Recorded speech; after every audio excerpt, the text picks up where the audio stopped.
우리가 지난주 성찬식 성찬 예배 함께하고 이렇게 또 우리 예배 드리니까 너무 좋습니다. 제가 한 주가 너무 기다려졌어요.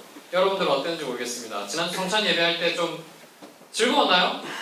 저는 여러분이 성찬식 참석하는 걸 보는데 우리가 다 주님의 한 백성이다라는 게 너무 많이 느껴져서 막 감격이, 제가 눈물이 메마른 사람에서 눈물이 흐르진 않고 감격이 막 오늘 이 말씀을 준비하면서도 제가 좀 그런 마음이 생겼어요. 진짜 말씀 잘 전하고 싶다. 2주에 그 지난주 못하고 이제 2주 만에 만났으니까 더 말씀 잘 전하고 싶다. 막 그런 생각이 들었어요. 여러분, 우리가 이 공과책을 살펴볼 때 제가 계속 그런 얘기를 드려요. 우리가 일주일에 한 번 말씀을 살펴보기 때문에 이 말씀이 우리 살펴보는 말씀 가운데 이제 어느 위치에 있는가를 제가 계속 좀 상기시켜드리고 있는데, 우리가 신약 공과를 살펴보지만 사실상 신약 성경에 해당하는 내용을 살펴보기에 앞서서 구약 성경이 좀 어떤 흐름에 따라 기록되었는가, 또 신약 성경은 어떤 흐름에 기록되었는가를 제가 좀 차근차근 말씀드리고 있습니다. 그래서 이 흐름에 따라서 지금은 이제 신약 성경의 서신서가 어떤 부류인가를 제가 이야기를 하고 있습니다. 성경은 총 66권으로 이루어져 있고, 또 성경은 1500년 동안에 약 40명이 넘는 저자가 각기 다른 시간, 각기 다른 장소에서 각기 다른 방법으로 기록한 것이 바로 이 성경 66권입니다. 제가 조금 더 파고 들어가면 이 성경이라고 하는 것이 정경 외에, 그러니까 지금 66권으로 채택된 정경 외에 외경이라고 해서 무슨 서, 우리가 흔히 말하는 빌레몬서, 빌립보서 있잖아요. 근데 그런 빌립보서 말고도 또 다른 어떤 서신서들이 참 많습니다만, 그렇게 이야기를 하기 시작하면 한도 끝도 없어요. 여기가 이제 신학교가 될 수 있기 때문에 저는 조금 더 우리가 기억해야 될 어떤 은혜의 내용에 조금 더 제가 집중해서 여러분들과 좀 은혜를 나눠보고자 합니다. 이 성경 66권은 모두 다른 사람이 기록을 했고, 물론 한 사람이 여러 권을 기록하기도 했습니다만, 다른 때에 기록했지만 항상 똑같은 하나의 흐름을 지닙니다. 똑같은 맥락을 지닙니다. 무엇이냐면 이것이 바로 하나님의 말씀이라는 겁니다. 이 하나님의 말씀, 하나님께서 행하셨다, 하나님께서 하나님의 백성에게 말씀하셨다라고 하는 것이 66권의 공통적으로 봅니다. 그리고 이 하나님의 말씀은 꾸준하게 일관되게 무엇에 대해 말씀하냐면 그리스도에 대해서 말을 합니다. 예수님에 대해서 말을 합니다. 바꿔 말하면, 짧게 줄여 말하면 복음에 대해서 이야기를 합니다. 그러니 우리가 성경책 창세기부터 요한계시록을 살펴볼 때 성경을 요약해서 말해보라 라고 한다면 우리는 주저하지 않고 성경을 뭐라 말했냐면 복음입니다 라고 답할 수 있어요. 그래서 우리가 성경을 볼 때도 창세기를 보면서도 복된 소식이 되는 이 복음에 집중해야 되고요. 출애굽기, 레위기, 민수기, 신명기 이런 말씀, 모든 말씀, 또 신약 성경에 와서도, 신약 시대에 와서도 있는 모든 말씀을 살펴볼 때도 우리는 복된 소식, 복음, 이 신약 성경의 신약 시대에 밝히 보여진 그리스도에 우리는 집중해서 이 말씀을 살펴볼 필요가 있습니다. 이런 맥락 위에서 성경이 기록되어 있지만 또 성경이 재미있는 건 뭐냐면 가운데서도 한 권 한 권이 저마다의 고유한 특징, 고유한 주제를 지니고 있다는 거예요. 성경학자들은 이를 오랜 세월 동안에 성경을 보면서 하나님이 이 66권을 성경으로 이렇게 채택하게 하셨는데 성경을 나름대로 잘 읽고 이해하기 위해서 분류를 했습니다. 이 분류를 했는데 가령 어떤 책들은 역사서라는 분류로, 또 어떤 책들은 시가서, 우리가 흔히 아는 시편, 잠언 이런 것들이 시가서에 포함되죠. 그리고 서신서, 제가 또 앞에 기록은 하지 않았지만 예언서도 있고요, 등등등입니다. 여러분, 이런 책들은 모두 각각의 책의 주제에 맞게 말씀들을 이야기하고 있지만, 그럼에도 아까 제가 이야기했죠. 성경은 어떤 한 주제로 요약하고 관통한다고요? 복음, 그렇죠. 결국 성경은 각각 분류가 다르고 장르가 다르다 하더라도 복음이라고 하는 하나의 공통된 주제를 깨뚫어서 이야기를 이끌어 갑니다. 여러분, 우리가 오늘 읽은 이 고린도 후서 말씀은 신약 시대에 하나님께서 하나님 백성에게 주신 서신서에 해당합니다. 서신서. 사도 바울은 특별히 교회의 편지를 쓰기도 하고 어떤 개인에게 편지를 쓰기도 하고 공동체의 편지를 쓰기도 했는데, 이걸 제가 이렇게 좀 분류해봤어요. 먼저 7교회에 쓴 편지가 9권의 성경으로 기록되어 있는데, 이게 로마서, 고린도전서, 갈라디아서, 에베소서, 빌립보서, 골로새서, 데살로니가 전후서는 아닙니다. 이게 사도 바울 선생님이 교회에 쓴 편지입니다. 7교회에 쓴 편지가 이제 9권으로 이렇게 기록이 되어 있습니다. 그리고 개인에게 쓴 편지가 디모데전후서, 디도서, 빌레몬서입니다. 바울은 특별히 신약 성경, 신약 시대에 본인이 예수님을 만났고 복음을 전해야 된다라고 하는 사명을 깨닫고 난 뒤에 그 삶이 180도 바뀌어서 복음 전하는 삶을 살아갑니다. 그리고는 복음 전하는 삶을 직접적으로 실천합니다. 교회가 필요한 곳에 방문해서 복음을 전하고 교회를 세우고, 교회가 세워진 것을 이제 나는 교회 세웠으니까 끝이 아니라 다시 한 번 더 교회 세워진 것을 돌아보고 편지를 씁니다. 그래서 편지 받는 사람을 격려하는 내용을 기록하기도 하고, 또 어떤 것은 교회가 잘 세워질 수 있도록 권하기도 하고, 그리고 어떤 편지에서는 신앙생활을 똑바로 하지 못하는, 신앙생활을 제대로 하지 못하는 이들을 향해서 딱 꼬집어서 질책하고 책망하기도 합니다. 오늘 우리가 읽은 고린도후서 말씀이 이 마지막 내용에 해당합니다. 고린도 교회는 다소 잘못된 신앙생활을 가지고 있었습니다. 사도 바울이 고린도 교회에 이미 우리는 지금 오늘 고린도 후서를 살펴봤는데, 말씀 읽었는데 고린도 전서로 이미 편지를 한번 썼습니다. 그러니까 이 고린도 후서는 어떻게 보면 2부작 드라마로 했을 때 두 번째 회차에 해당하는 드라마의 내용인 거죠.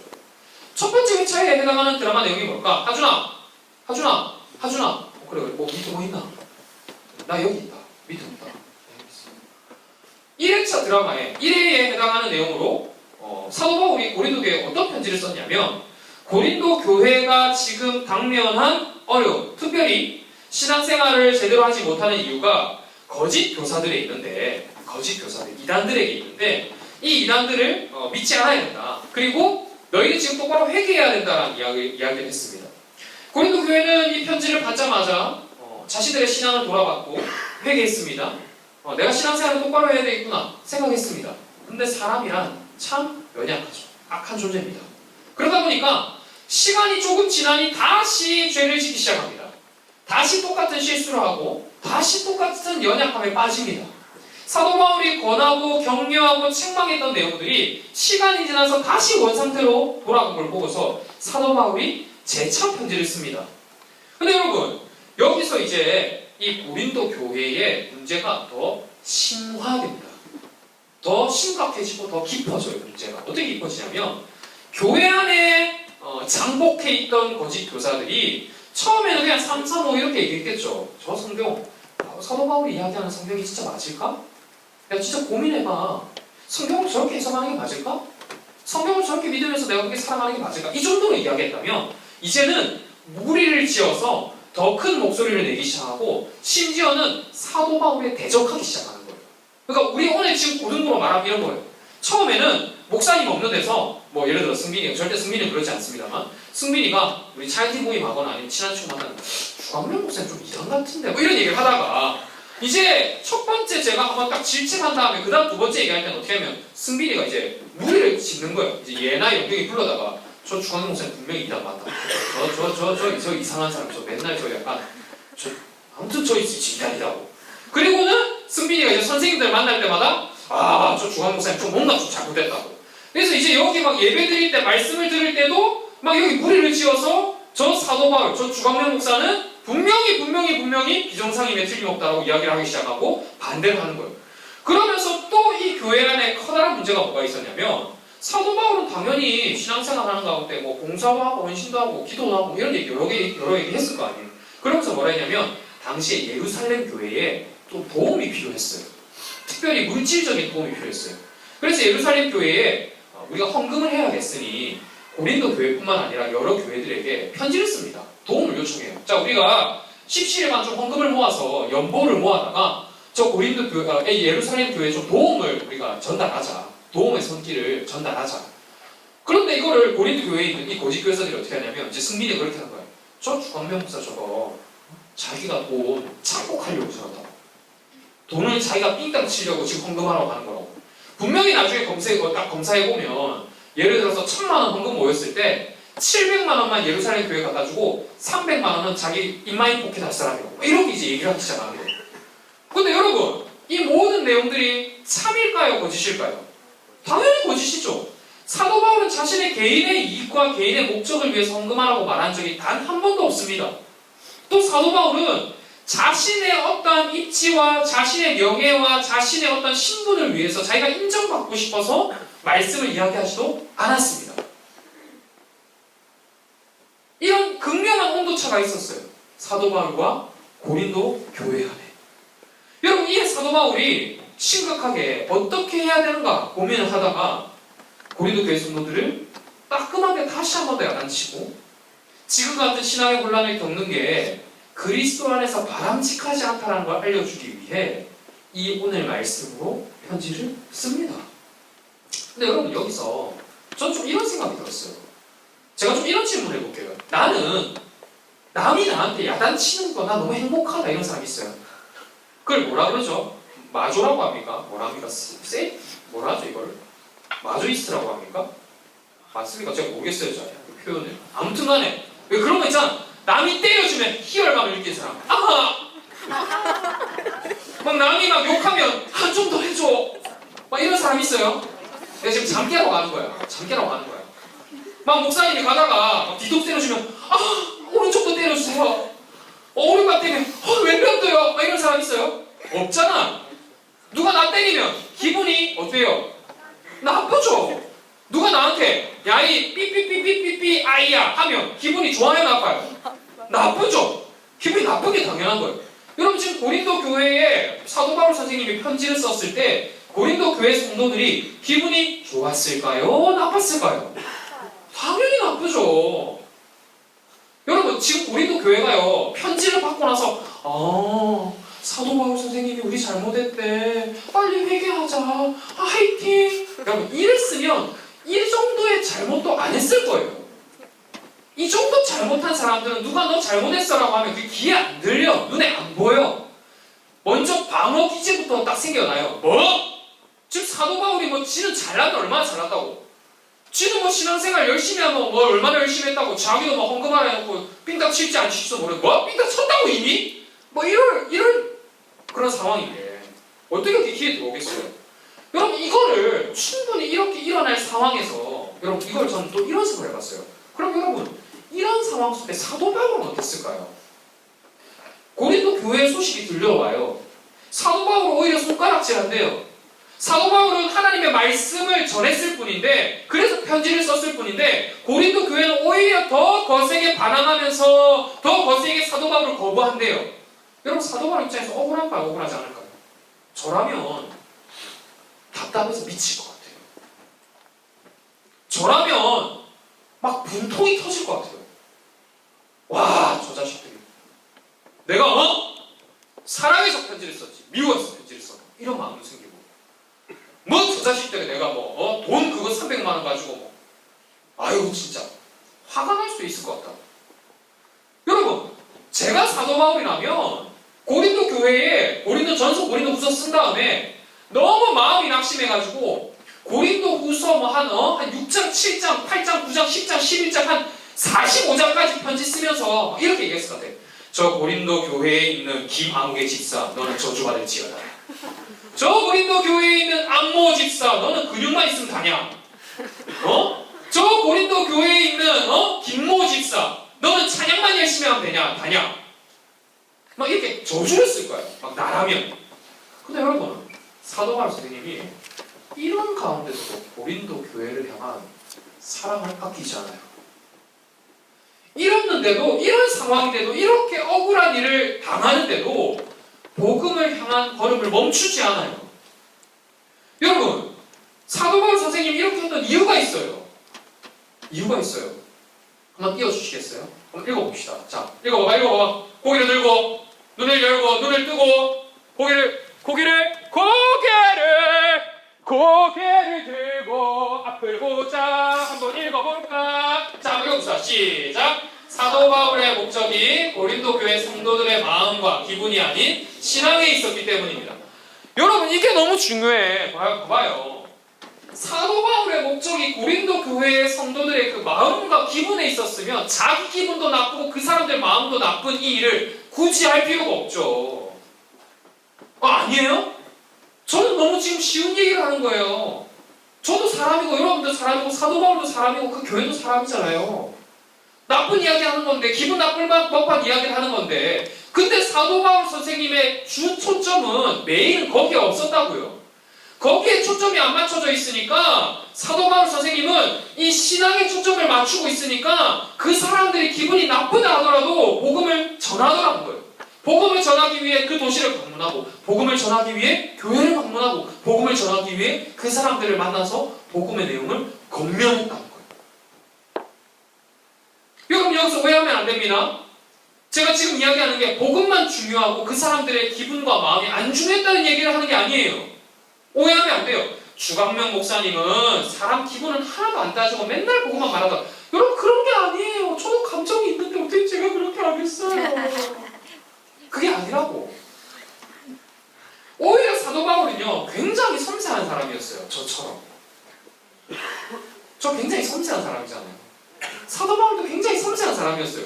여러분 오늘 말씀 2절을 보면요 사도 바울은 이렇게 말합니다. 내가 너희를 근심하게 한다면 내가 근심하게 한 자밖에 나를 기쁘게 할 자가 누구냐. 여러분 이게요 주어와 목적어와 서술어가 좀 이렇게 막 있으니까 좀 사실 살짝 애매하거든요. 이야기가 의미가 살짝 헷갈릴 수 있어. 제가 이거 쉽게 무슨 일이죠? 예, 제가 이거를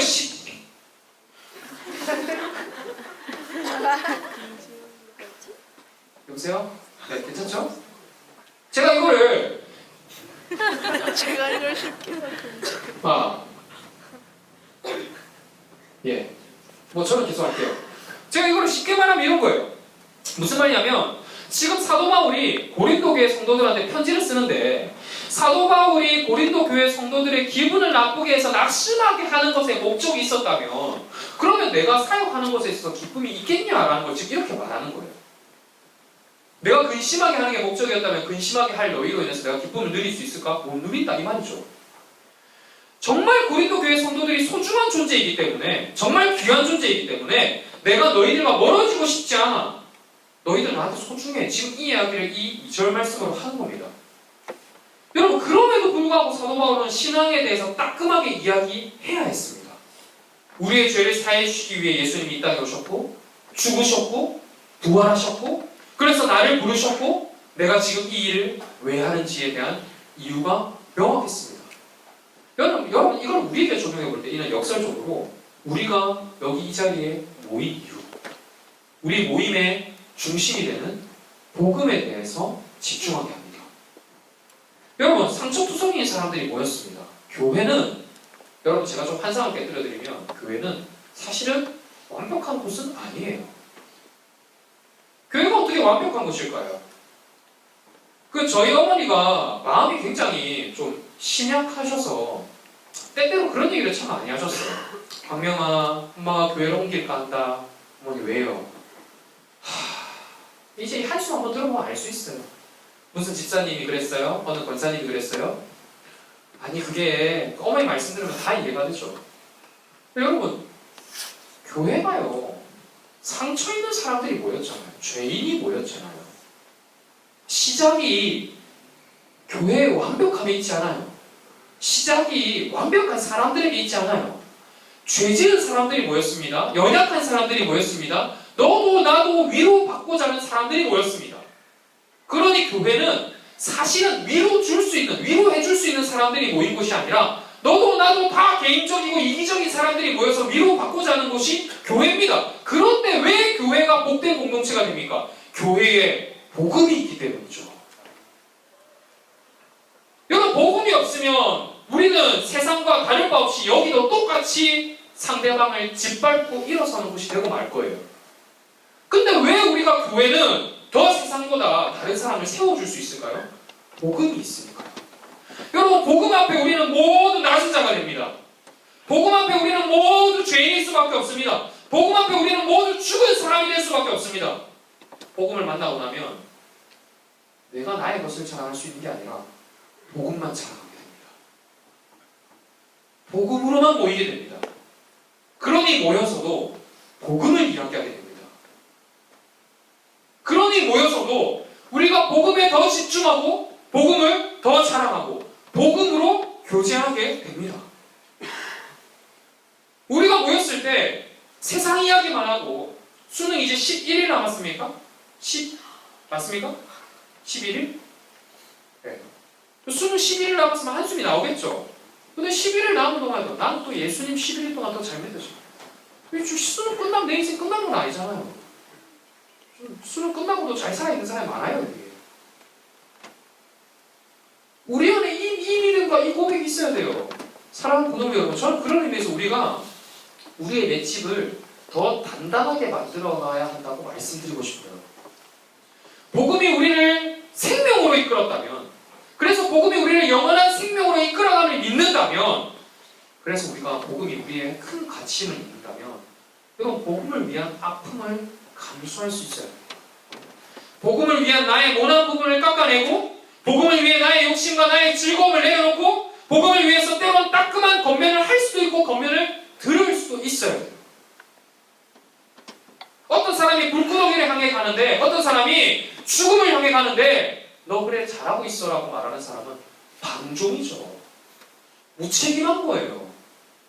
죽음을 향해 가고 있는 사람에게 야 거기에 죽음이 있어, 생명은 이곳에 있어, 복음이 여기에 있어, 따끔하게 말해서라도 돌리는 게 책임 있는 사람의 모습이죠.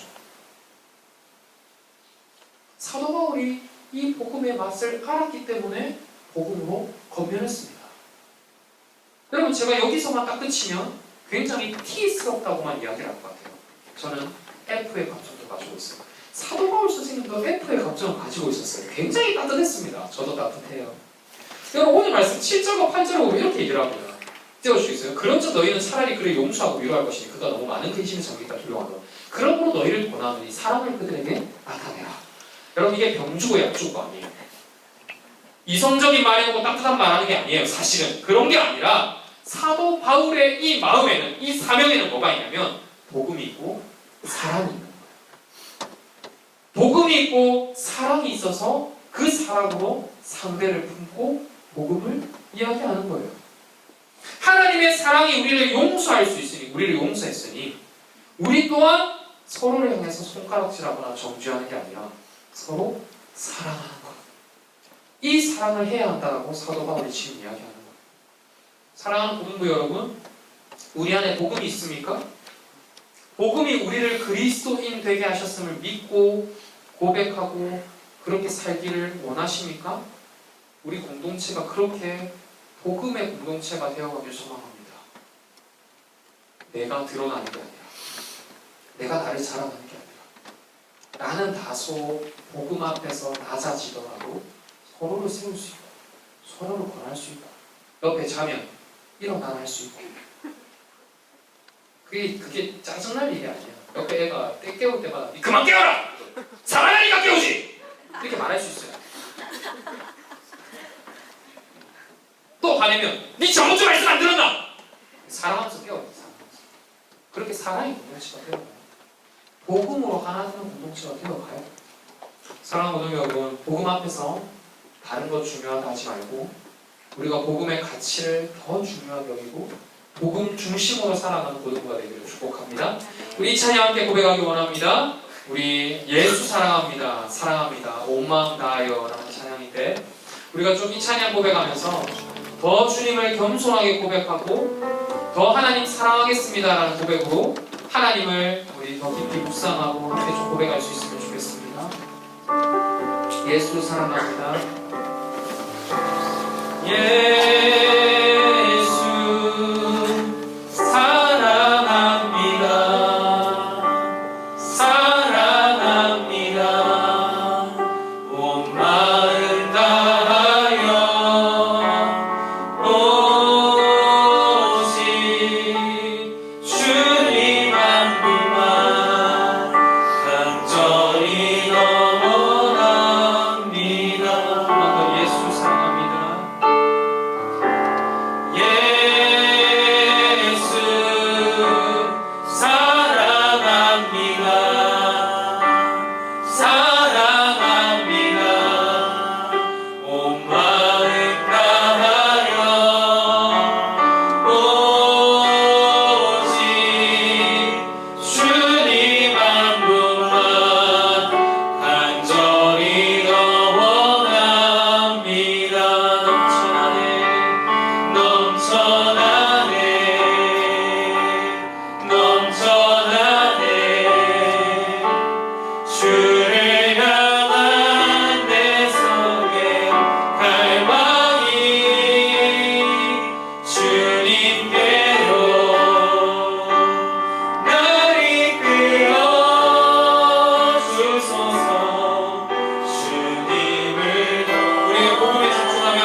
넘쳐나네 주를